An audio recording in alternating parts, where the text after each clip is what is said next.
Great day, everyone. Ed Dudley with We Are Connected, coming at you again with another connected conversation. And I have the amazing, impactful, and beautiful Miss Tina Taylor on the line. How are you today, Tina? I'm doing well. How are you? I'm doing wonderful. Thank you for taking a little time to join us today. And I really wanted to just introduce you to my network. I think a lot of people know you already, but there might be a few people that don't understand what you're doing and the impact that you're having out there. And I just love to introduce you to some of the people out there. So if you can just tell us who you are and what you do. Well, again, thank you for inviting me Yeah. to your sphere.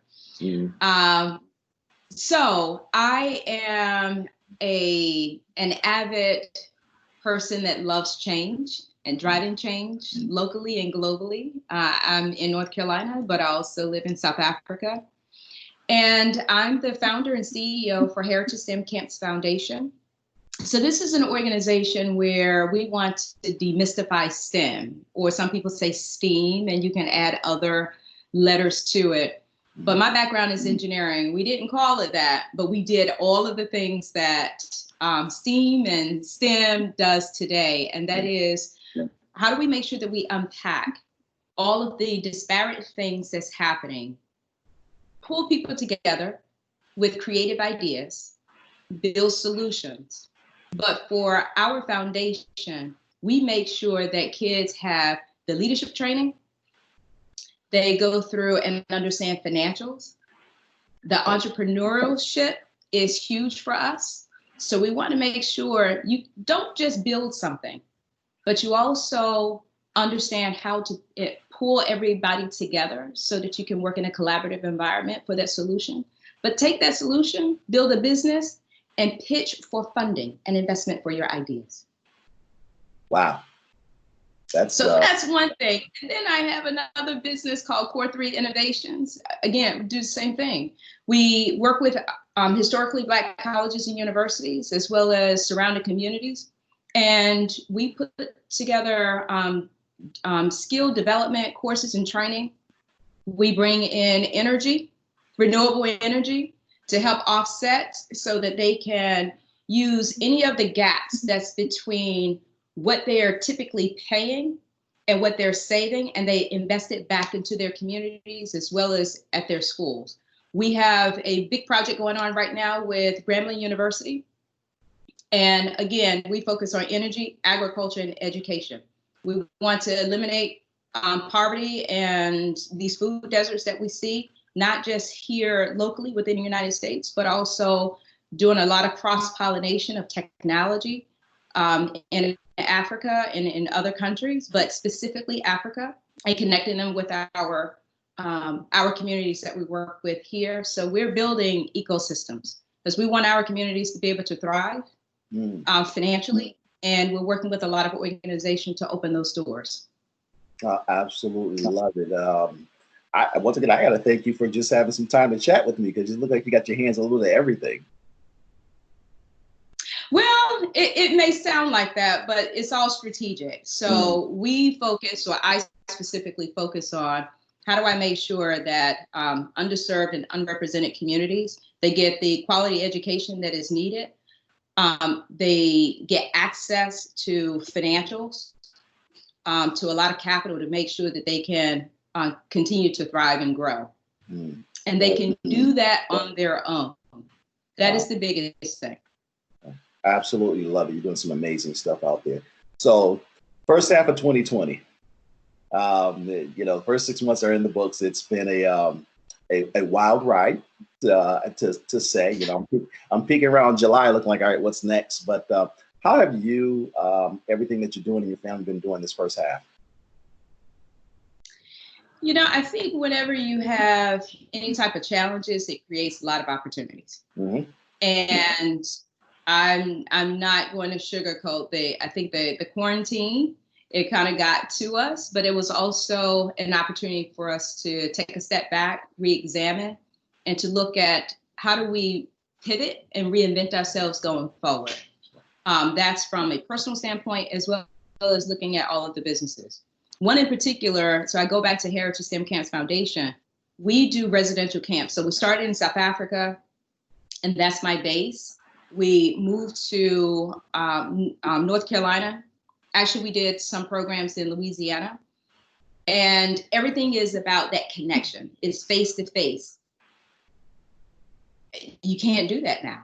Yeah. And so we had to really consider, what do we do going forward? Because we know that our programming is very unique, is relevant, and is absolutely what our kids need. So we decided to launch this month. So stay tuned.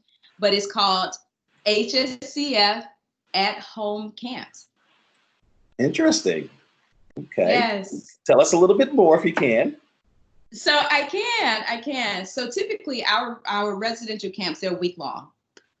So last year we kicked off with a partnership with UNC Chapel Hill. Sundays, I always start on Sundays. That's leadership, but that's also, we invite all of the parents to be there too, because we want them to understand that there's transparency of everything that we're offering and all of the people that's going to be involved with the kids.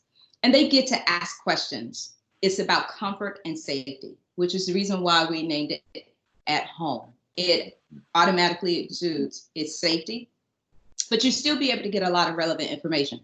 So we kick off with leadership. So we have people from Singapore.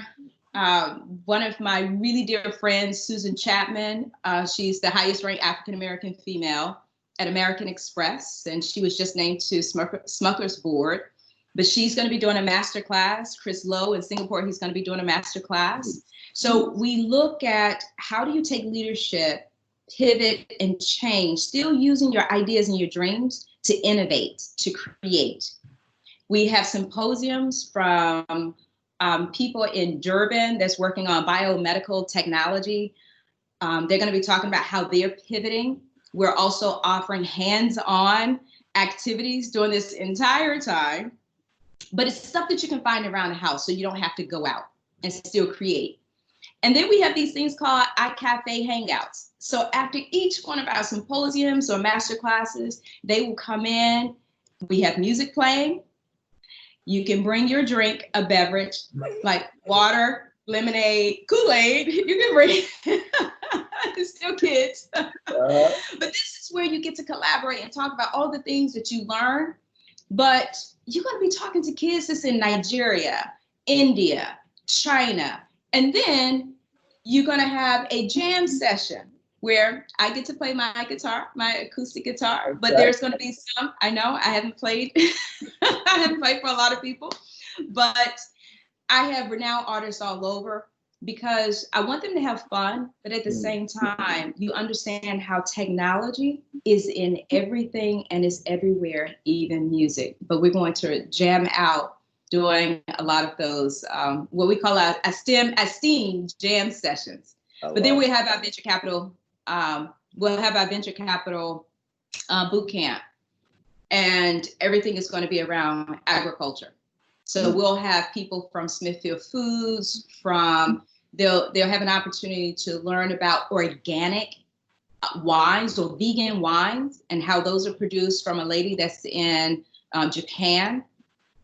But then they have to create their own product and their idea, and they're going to pitch it in front of venture capitalists, angel investors, and me and my team for funding or a prize. But let's just say for the first place, at a minimum, you win $1,000. Love it. Absolutely love. That is amazing what you're doing with the youth. They sorely need it. I think what you're doing with the whole entrepreneurial spirit, if we can teach our youth how to be entrepreneurs at an early age, it makes them better, makes our society better. Absolutely. And what I want to do is to make sure that we're bridging the language. When you become familiar with a lot of the financial terms, you're no longer afraid of it. So when people ask you to build a pro forma or a business plan, this is the stuff that we're asking the kids to do from 11-year-olds to 18. So now it's a part of your DNA. So I look at myself as being a DNA shifter. I like that. I like that. I have to steal that one. DNA shifter. You're always dropping some good nuggets on me. Always dropping some good nuggets on me. I love it. So So you told us about what you're working on, what you got going on. I love the at-home camps because we are in a new setting where everybody's just virtual right now, unfortunately. I do miss face-to-face interactions, but I'm in no rush. We'll get there when we get there. I want to prefer to be safe. So how can the people support you and what you're doing? Well, since we're launching this new endeavor for us, because we never thought that we would go to online offering some of our programming, I would say just follow us, sign your kids up, pass on what we are doing with Heritage STEM Camps Foundation. They can follow us on Twitter, Instagram, Facebook, or go to our website. But we really want to make sure that we're imparting relevant information to kids, but in a fun and unique way. And it's in a safe environment, which is at home. Yeah. Well, that is great. That is absolutely great. So if someone wants to reach out to you personally to get more information or to be a part and support your organization on a deeper level, how can they do that? So a couple of things. You can email me directly, tina.taylor@hscamps.org. Or you can go to our website and all of our contact information is there on Contact Us. Right. If they want to find out information about Core 3 Innovations and what we're doing in various communities, go to core3innovations.net. And check us out. I love the Core 3 Innovations, working with the HBCU. That's an amazing idea. And hopefully you will touch every single HBCU in the States in a relatively short time. I'd love to see that happen. That's our goal. We're starting with the first 10, and most of them are 1890 land grant schools. Mm-hmm. So, and it's going to expand. Great. Well, I appreciate you giving me a little bit of your time and sharing with the people what you're doing. We absolutely love it. I always enjoy just having a conversation with you because I'm always learning something. You're always dropping some jewels on me. So once again, I thank you personally. Well, thank you everyone for tuning in. This has been another connected conversation with the wonderful and the impactful, the DNA shifter, Miss Tina Taylor. I appreciate you. And I definitely look forward to talking with you again in the future. Thank you, my friend. Thank you. I appreciate you.